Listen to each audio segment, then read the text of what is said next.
BlackBerry once reigned as king of the smartphone, selling more than 50 million units at its peak in 2011. The Canadian telecom company was originally named Research in Motion and had tens of millions of customers. It started out creating pagers and handsets, but the first iteration of the smartphone, complete with iconic keyboard, took shape within its first 15 years. At one time, BlackBerry controlled 50% of the smartphone market in the US and 20% globally. In the mid-aughts, BlackBerry phones were everywhere. But demand rapidly declined, and in 2016, BlackBerry stopped manufacturing its own phones. So, what happened? In 1984, two Canadian engineering students, Mike Lazaridis and Douglas Fragan, formed Research in Motion.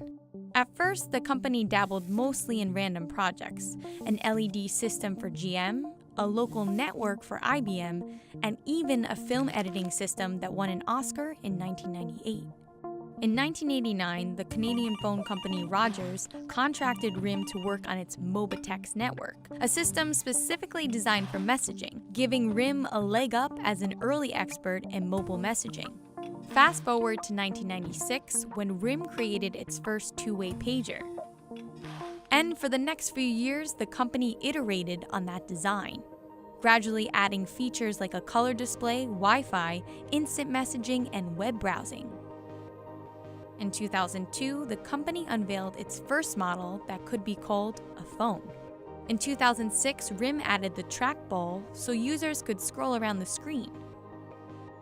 BlackBerry figured out a way to make its phone indispensable to the wealthy and powerful. And having it really meant something about who you were as a person. It was a status symbol. And that's where we got that name Crackberry. People were almost addicted to it and addicted to that feeling of always being connected. The BlackBerry had a simple design, an easy learning curve, and was clearly marketed to business professionals. The full keyboard made it possible for them to work outside the office. They could respond to emails, texts, browse the web, basically anything they might need to do at a computer. And there was one other beloved feature, BlackBerry Messenger. The BBM messaging service was a key component of BlackBerry's success as well, because they figured out really early on that people wanted to have an instant connection to people. They wanted to be able to message back and forth without limits. And being able to BBM also added you to that really exclusive club of BlackBerry-only users. This convenience, paired with inclusivity, paid off. By 2007, the company was pulling in more than $3 billion in revenue, with a net income of $631 million. At that point in time, BlackBerry had all these government contracts and big business deals, and those deals in turn spurred more consumer adoption. So at that point, BlackBerry was just dominating the US market. So with all those contracts and dollar signs, the company had nothing to worry about, right? The problem with them is really sort of in the bottom 40 there. It's this stuff right here. They all have these keyboards that are there whether you need them or not to be there. But what we're going to do is get rid of all these buttons and just make a giant screen. A giant screen. The iPhone was something consumers had never seen before. The iPhone was a full touchscreen device, and that was a huge leap in innovation at that point for the mobile industry. BlackBerry was still using physical keyboards at that point. But the iPhone didn't kill RIM immediately. It just signed its death warrant. BlackBerry didn't view the iPhone as competition since it didn't cater to the business market. So it carried on, business as usual. RIM released the BlackBerry flip phone in 2008, quickly followed by the BlackBerry Storm, its first touchscreen device. The Storm was reviewed and trashed by critics, who said it was a definite letdown because of the phone's sluggish performance and bugginess. But BlackBerry phones still continued to sell for a few reasons. The iPhone was more expensive than the BlackBerry and exclusive to AT&T until 2011, forcing customers in the US to either switch providers or pick a new phone. And very simply, people just didn't want to give up their keyboards. So for a while, BlackBerry was fine. But RIM underestimated how quickly the smartphone market was changing. There was a new, updated iPhone every year, and other smartphones, like the Motorola Droid, began to hit shelves.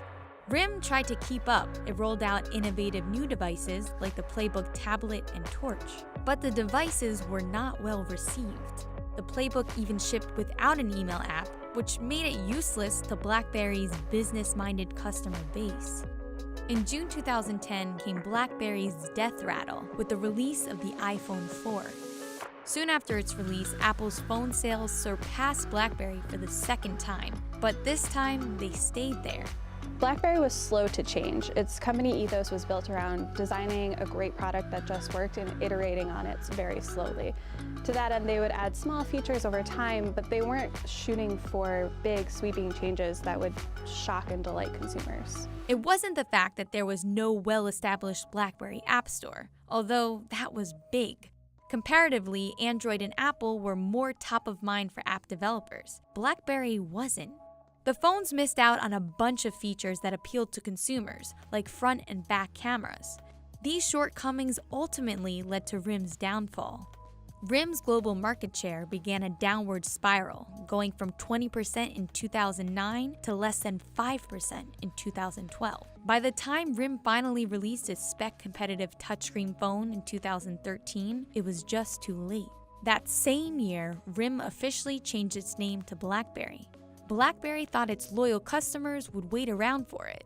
Spoiler, they didn't. At this point, people were locked into either iPhone or Android. And in the last quarter of 2016, out of 432 million smartphones sold worldwide, only 207,900 were BlackBerry devices, which officially made RIM's smartphone market share 0%. And in 2016, Chinese consumer electronic company TCL essentially bought the BlackBerry phone brand, which led to their departure from the smartphone market 14 years after the release of its first phone. But the phones live on, sort of. Introducing the new BlackBerry Classic with more power and control than ever before. The deal was for TCL to design and manufacture BlackBerry hardware, while the BlackBerry company provides the software. Today's BlackBerry phones still have the iconic keyboard, but run on Android, not the BlackBerry OS, giving users their beloved App Store and much more customization options. The phones are still marketed to a specific type of user, people who want enhanced privacy and security features, with the marketing materials spotlighting the phone's security protections and battery life. But the latest BlackBerry phone, the Key 2, was released in 2018. These days, a new model comes along every year, and 2019 has come and gone without any new BlackBerries. Whether we see a new BlackBerry anytime soon or not, the phones will always be a brick in the foundation of smartphone history. A fitting place for a company so set in its ways that it cemented its own demise.